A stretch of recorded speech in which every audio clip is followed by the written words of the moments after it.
In our day-to-day life, we tend to use the word ego quite a bit, and we refer a few people to be very egoistic based on their behaviors and attitudes. But I think it's important for us to understand what exactly is ego and what is egoistic behavior. Now, ancient wisdom calls the word ego as aham, or the self. Now, let's take a little bit more deep dive into this.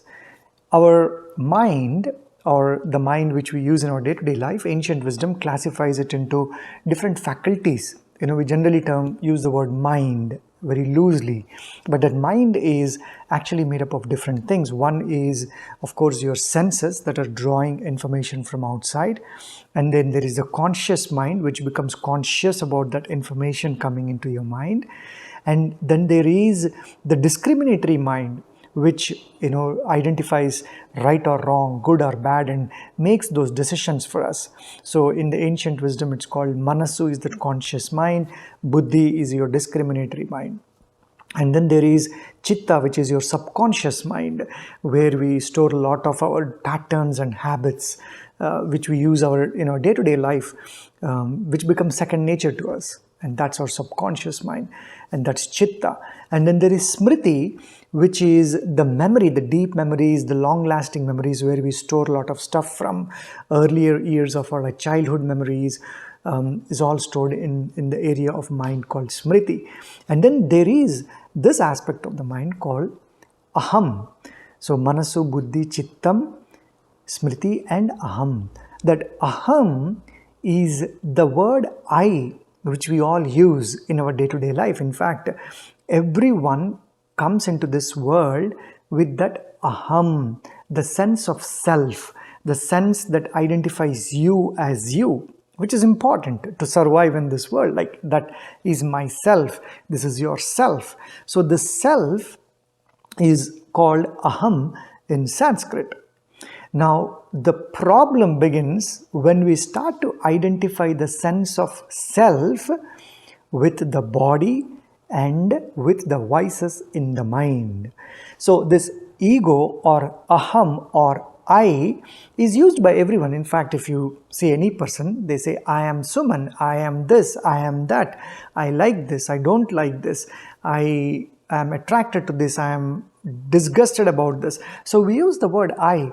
So if you see, every human being in this world uses I to refer to that ego or that aham or that self. Then there is nothing wrong with that, because you are identifying you with a certain thing through that I.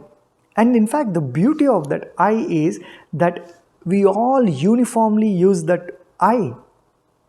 And that I is actually our true self. The self that came into this world is that I. The problem begins when that I identifies very strongly with this body or with the emotions and the vices in the mind. And the body in Sanskrit is called akara.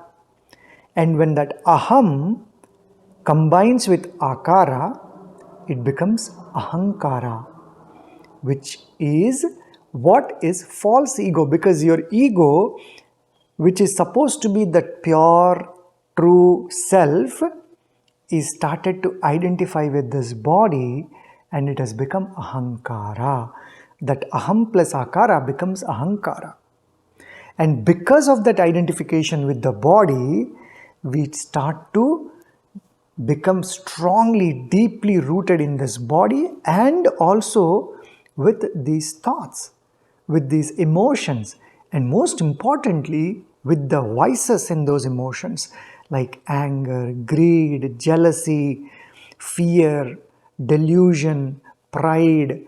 All of these things, when mixed with that sense of self, that I, it creates false ego. That false identification is what is called ahankara. And in English, we generally use the word egoistic. When we say, oh, you are egoistic, we are actually looking at a person who behaves very arrogant, who doesn't care about others' thoughts, who is trying to rub his opinions, which are not coming from, of course, a place of wisdom, but from a place of false ego, from a place of pride, from a place of jealousy, from a place of anger, from a place of arrogance. And this is what we call false ego or egoistic behavior. So please, my dear friends, we have to be very careful when we are referring someone to be as egoistic. When we say egoistic, it is important to identify whether that person is coming from that sense of self identified with true consciousness or pure consciousness, or identified with body consciousness and those vices in the mind. Now, different people talk about different things in this world. So there are wise people, ancient sages, yogis, people who are really deeply grounded in wisdom. When they are saying good things, when they are saying things between righteous and unrighteous behavior, morals and ethics and immoral things, they are discriminating right from wrong, dharma from adharma. These are the wise people who are not speaking from a state of false identification. They are speaking from a state of true identification. Now, the true identification is identification with your true authentic self. What is the true authentic self? It is consciousness, which ancient wisdom calls Atma. Atma is that sense of self, pure self, with no identification with body, no identification with all these vices. And that Atma in a grander scheme is also called as Brahman, that pure consciousness. And the ancient beautiful line from the ancient wisdom called Aham Brahmasmi is a great example of how the Aham is used. In that great Mahavakya, Aham Brahmasmi means Aham, that I, that sense of self, is nothing but that Brahman. That Brahman is that pure consciousness. So when you on a day-to-day basis identify yourself with that Brahman or that pure consciousness, then Aham Brahmasmi becomes real. Now, how can we identify with that pure consciousness? Is pure consciousness as easy as this glasses or as perceptible as a thing here? No.